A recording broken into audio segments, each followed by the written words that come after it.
Kenapa tanaman kopi yang kami pilih? Karena di sini tanaman kopi yaitu multifungsi. Yang pertama, untuk mencegah terjadinya erosi agar supaya tanah yang kita kelola sampai dengan saat ini tidak mudah larut di bawah oleh air dan tidak mudah erosi. Yang selanjutnya, diversifikasi dengan tanaman kopi ini juga memberikan banyak sekali manfaat. Salah satunya manfaat untuk tanahnya kembali subur. Yang kedua, tanaman kopi ini juga sebagai penghambat datangnya hama dan penyakit pada tanaman yang lainnya. Kemudian diversifikasi dengan tanaman kopi ini juga memberikan tambahan pendapatan kepada petani itu sendiri. Nah, untuk pola telahap itu sendiri kita memulainya dari tahun 2002. Di saat kita tanaman kopi sudah mulai masuk, kemudian tahun 99, 2000 sampai 2001 tanaman kopi sudah mulai masuk. Nah, pada saat itu kita sudah memberikan nama yaitu dengan nama pola telahap. Pola telahap sendiri adalah pola pertanaman atau pola pertanian yang ada di desa telahap.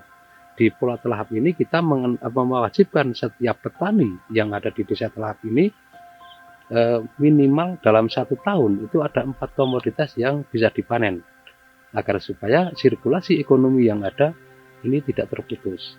Kita masuknya pola telahap ini juga bukan tanpa tantangan.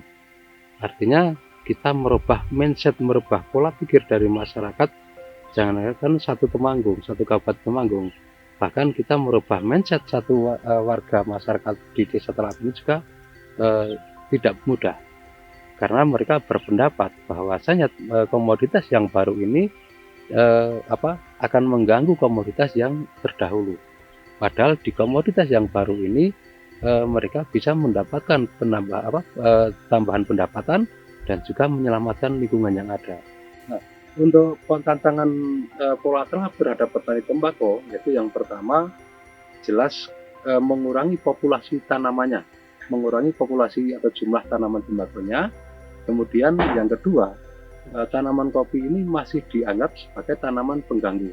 Padahal untuk tanaman kopi terhadap tembakau ini tidak mengganggu sama sekali. Kalau berkurang memang iya, tapi untuk produktivitasnya dari dulu yang per hektarnya sampai 20.000 batang tanaman tembakau, sekarang per hektar hanya 16.000 batang tanaman tembakau. Tapi untuk hasilnya ini masih tetap sama dengan yang 20.000 batang tanaman tembakau. Untuk masa pertembakuan di Temanggung, saya pernah mencoba menjadi petani dan pengolah tembakau beberapa tahun yang lalu. Saya pernah menjalani selama 2 musim, dan ternyata memang selama 2 musim ini saya tidak bisa bangkit, malah justru semakin terpuruk dan terpuruk. Terus pada tahun 2009 saya coba untuk berbisnis kuliner. Nah, di situ saya sudah mulai merasakan ada sedikit perkembangan. Pada tahun 2011 saya mulai berbisnis kopi. Di situ memang pada saat itu belum ada kopi yang kopi Temanggung yang se-booming sekarang. Saya mencoba dari sedikit dulu. Pertama saya mencoba kopi luwak. Nah, seiring berjalannya waktu saya merambah ke kopi biasa, kopi robusta arabica, dan saya spesialkan ke arabica di daerah telahap ini. Ternyata kok bisa menyokong usaha saya, dan sekarang semakin berkembang, dan diiringi juga dengan tren kopi Temanggung yang semakin meningkat. Harapan kami agar nantinya untuk pertanian yang ada, karena Indonesia adalah negara yang agraris. Nah, negara dengan jumlah penduduk petaninya lebih besar, lebih banyak, maka pemerintah ada perhatian khusus ke petani, agar supaya apabila satu komoditas ini ditanam tidak terjadi harga yang anjlok. Salah satu contoh, kalau misalkan tanam kubis atau tanam bawang putih, bawang merah di saat panen raya, ini agar harganya bisa terjamin, harga bisa stabil, tidak lalu di saat panen raya harga jatuh. Tembakau dan kopi Temanggung, mereka berdua, saya berharap pada mereka berdua agar bisa sama-sama berkembang dengan baik.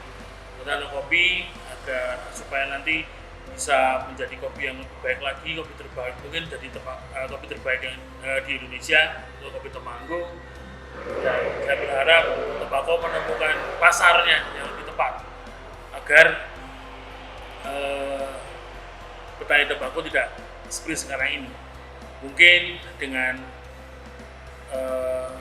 merubah pola mereka yang tadinya tergantung kepada pabrik, agar petani tembakau punya kreativitas lah, membuat tembakau iris tipis agar menjadi lintingan yang bernilai jual lebih tinggi.